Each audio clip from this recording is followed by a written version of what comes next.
Šalom, mėly žiūrovai. Ir vėl sekmadienis, ir vėl LRT Plus eteryje jūsų dėmesio tikisi laida apie Lietuvos žydus Menorą ir aš, Donatas Valančiauskas.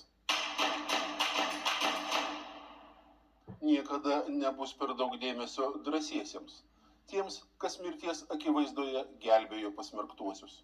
Nuo Lietuvos nepriklausomybės atkūrimo Vilniaus Gaono žydų istorijos muziejaus siūlymų žūvančiųjų gelbėjimo kryžiumi apdovanoti 1625 Lietuvos žydų gelbėtojai, nepabūgę grėsusio pavojaus ir kartu su artimaisiais, draugais ir bendraminčiais išgelbėję gyvybę ne vienam savo kaimynui, draugui, pažįstamam ar nepažįstamam žmogui.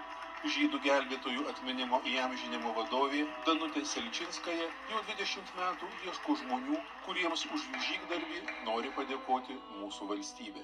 Lietuvos Respublikos prezidentas Gitanas Nausėda 2023 metų rudenį žūvančiųjų gelbėjimo kryžiumi apdovanojo 38 asmenis.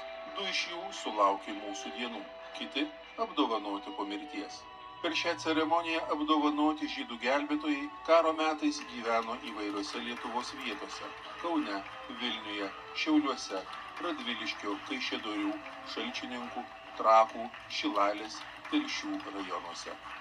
Šiandien, atmindami didžiąją Lietuvos žydų tragediją, mes ne tik gedime aukų, bet ir gręžiamės į tuos, kurie savo veiksmais liudija šviesos pergalę prieš tamsą.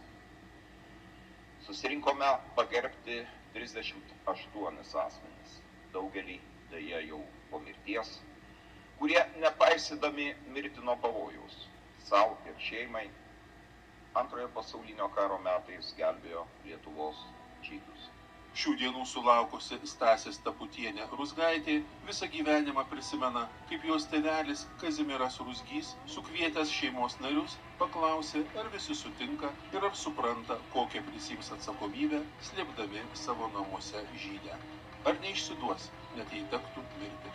Šeimos nariams sutikus, atokiame Šilalės Valsčiaus Katyčių kaime, Ruzgių šeimoje buvo išgelbėtos Bronė Richmanaitė Gator su dukrele Renute.